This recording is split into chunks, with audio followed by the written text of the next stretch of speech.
না, আমরা তুফানে পড়লেও আল্লাহরে ডাকি, আবার বাঁচায় দেওয়ার পরেও ডাকি কারে? আল্লাহকেই ডাকি। বিমানের মধ্যে মাঝে মাঝে দেখবেন যে এয়ার টার্বুলেন্স হয়, জানেন? এয়ার টার্বুলেন্স জানেন তো? মাঝে মাঝে বিমানটা বাউন্সিং করে, বাম্পি, ভেরি বাম্পি ওয়েদার। শোনেন নাই? 40,000 ফিট উপরে যখন থাকে তখন পাইলট মাঝে মাঝে বলে, dear passengers, ladies and gentleman, right now we are flying 40,000 feet above the ground and we are passing very air turbulence, very heavy air turbulence right now. Please fasten your seat belt. দেখবেন মাঝে মাঝে বলে যে, ভদ্র মহিলা, ভদ্র মহোদয়গণ, আমরা 40,000 ফিট উপর দিয়ে যাচ্ছি আর এয়ার টার্বুলেন্স ফেস করছি, মেহেরবানি করে আল্লাহর হস্তে সিট বেল্ট বাঁধুন। তখন বিমানটা এরকম বাউন্সিং করে, শেকিং করে। আপনারা মুখোমুখি হয়েছেন? ইদানিং এই এয়ার টার্বুলেন্স বেড়ে গিয়েছে। গত বছর আমার ইন্টারন্যাশনাল অনেকগুলো ফ্লাইট ছিল, তো আমি দেখলাম যে আগের ফ্লাইটগুলোর তুলনায় এখন এয়ার টার্বুলেন্স খুব বেশি। আমি একটু রিসার্চ করে দেখলাম, ক্লাইমেট চেঞ্জের কারণে, জলবায়ু পরিবর্তনের কারণে আকাশের বাতাসের মুভমেন্টে পরিবর্তন হয়েছে, ফলে এখন বিমান শেকিং করে বেশি, বাউন্সিং, বাম্পি ওয়েদার। তো বলেন তো, 40,000 ফিট উপরে যখন আপনি, কয় হাজার ফিট? সবাই বলুন, কয় হাজার ফিট?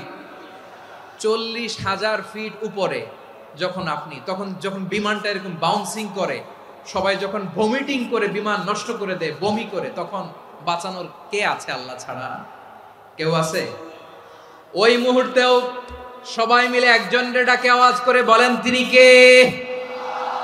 মাঝে মাঝে কিছু সোশ্যাল মিডিয়ায় কিছু ভিডিও পাওয়া যায় যে হেভি যখন এয়ার টার্বুলেন্স হয়, 10 সেকেন্ড 15 সেকেন্ডের কিছু ভিডিও পাওয়া যায়, বিমানটা এরকম বাউন্সিং করছে, বাম্পি ওয়েদার, কাঁপছে, মানুষগুলো বমি করছে, অক্সিজেন মাস্কগুলো সব ঝুলে পড়েছে, বিমানটা শুধু কাঁপছে। তখন দেখবেন বিমানের ভেতরেও এরকম লঞ্চের মতো চিৎকার আছে না নাই? বিমানের ভেতরেও তখন চিৎকার। গত বছর হিথ্রো এয়ারপোর্ট থেকে সিঙ্গাপুর এয়ারলাইন্সের একটা ফ্লাইট, হিথ্রো টু চাঙ্গি, একটা ফ্লাইটে এমন বেশি এয়ার টার্বুলেন্সের শিকার হয়েছিল ওই এয়ারক্রাফটটা, 33 জন যাত্রী সেখানে আহত হয়েছে, একজন যাত্রী নিহত হয়েছে। কেবিন ক্রুজ, এয়ার হোস্টেস যারা আছে, একজনের নাক ফেটে, চোখ ফেটে, কপাল ফেটে, ব্লিডিং হয়ে শয়লা।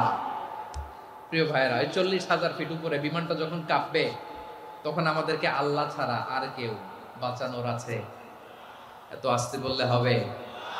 ওই কঠিন মুহূর্তে আমার বাবা আমারে বাঁচাতে পারে, আমার বন্ধু আমারে বাঁচাতে পারে।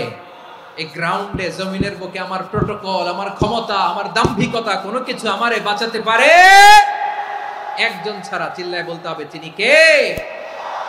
সে আল্লাহ বললেন, গোলাম, আমি বিপদের সময় ঠিকই তোমাদের বাঁচিয়ে দেই। ওই বিমানের ভেতরে 40,000 ফিট উপরে যখন তোমরা এয়ার টার্বুলেন্সের শিকার হও, তখন নাস্তিকও আল্লাহরে ডাকে, হিন্দু আল্লাহরে ডাকে। জোরে বলেন, ঠিক কিনা? আবার বিমানটা যখন শান্ত হয়ে যায়, একটু পরেই বিমানের স্ক্রিনের মধ্যে হিন্দি সিনেমা খোঁজে। বিমানের স্ক্রিনে কিন্তু বিশাল ওখানে আফলাম ফিল্মের একেবারে বোঝাই করা। বিমানটা শান্ত হলে আবার হিন্দি সিনেমা দেখা শুরু করে। একটু আগে ডাকছিল কারে?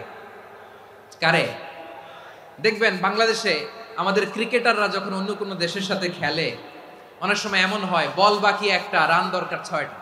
বল বাকি কয়টা? পটুয়াখালী বোঝে নাই বোধহয়। বল বাকি কয়টা?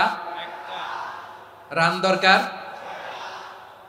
আপনি দেখবেন ক্যামেরাম্যান তখন গ্যালারিতে খালি দেখায় দর্শকদের যে কি অস্থিরতা।